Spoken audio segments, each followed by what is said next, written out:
Welcome to Ambleside Flourish, brought to you by Ambleside Schools International. This is our four-part series on bringing up joyful children with Dr. Bill St. Cyr, Executive Director of Ambleside Schools International, hosted by Ambleside Schools of Colorado.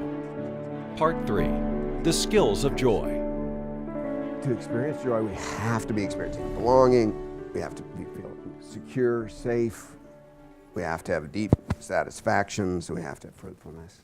Now, because joy is a set of habits, there are a number of skills that you have to have. So even if you have a strong sense of belonging, some security, general reservoir of deep satisfaction, some fruitfulness, because in this world you'll experience tribulation. Have you discovered that Jesus was right about that? That in this world you will have tribulation? So since that's the case, we have to have certain skills. And if we're going to raise our children to be joyful, we have to pass those skills on. But you can't pass on skills you don't have. So that's a challenge to all of us. So here's some of the skills. The capacity for shared joy. We can self-assess on these. How good am I at attuning someone with someone else when they're joyful and sharing their joy with them? How good am I when I am experiencing joy to attune with someone else to let and allow them to enter into my joy? And you could kind of rank yourself from, I don't do people to yeah, I really do. I just attune and connect with relatively quickly and easily and share my joy and enter into the joy of others. Skill 2,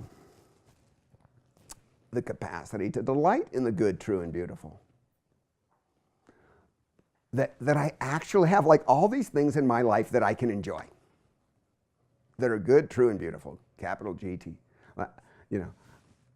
I can enjoy putting together a puzzle that's well crafted and lovely. I can enjoy hearing a Mozart quartet. I can enjoy looking at a beautiful painting, reading a novel. I can enjoy my garden, my flowers. I've got lots of things I can enjoy.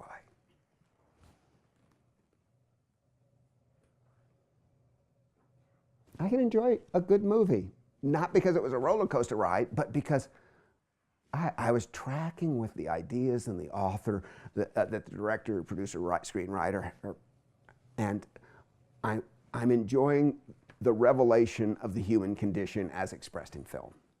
That's different from going to a movie for a roller coaster ride. Not that roller coaster rides are evil, but there's time for brain candy, but it's not the real stuff. See, brain candy doesn't build deep satisfactions and joy. It's brain candy, whether in the form of a book, a movie, or a not wicked evil, unless that's the only thing in your diet. Then you really won't have much joy. So, skill 3. The habit of sweet thoughts. Are you a cup half empty or a cup half full person? Are you quick to see God's goodness or the opportunity of God's grace situation? Or are you quick to see, how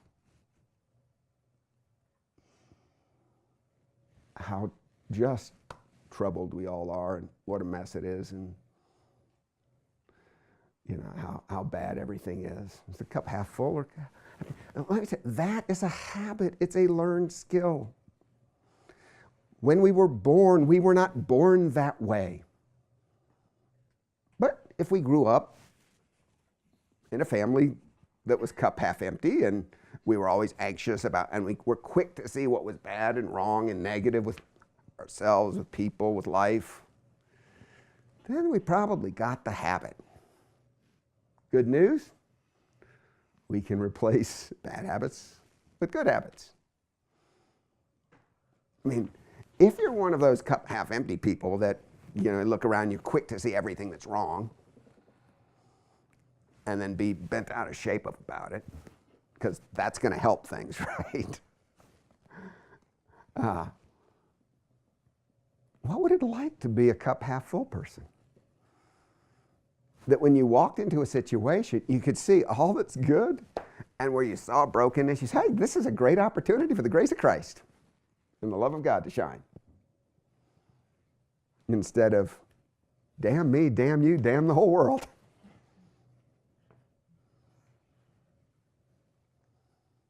Because that's what we do, right? That's just a bad habit.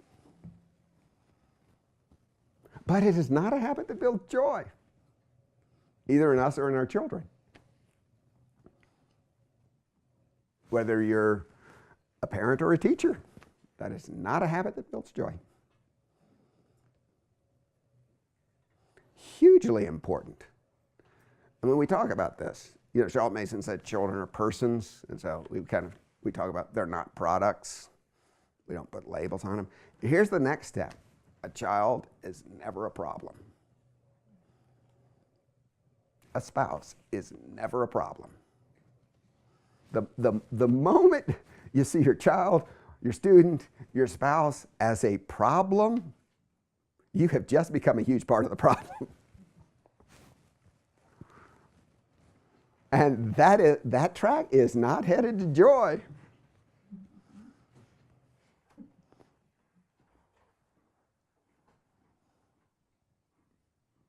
That is not to say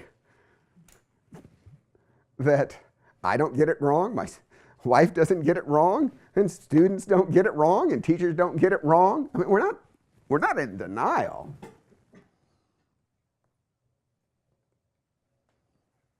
All we're saying is, in the light of Christ, it's all an opportunity to love. And for His grace to somehow work through it. Therefore, it's an opportunity for us to belong to each other in a deeper way and to grow in joy. Ambleside Schools International fosters an educational renewal based upon the pedagogical insights of British educator Charlotte Mason. Serving an international community of parents, teachers, and schools, Ambleside makes a living education accessible to all. A living education empowers students to live lives rich in relationship to God, self, others, ideas, work, and creation. For additional information regarding Ambleside Schools International and training opportunities for principals, teachers, and parents, please visit our website at amblesideschools.com.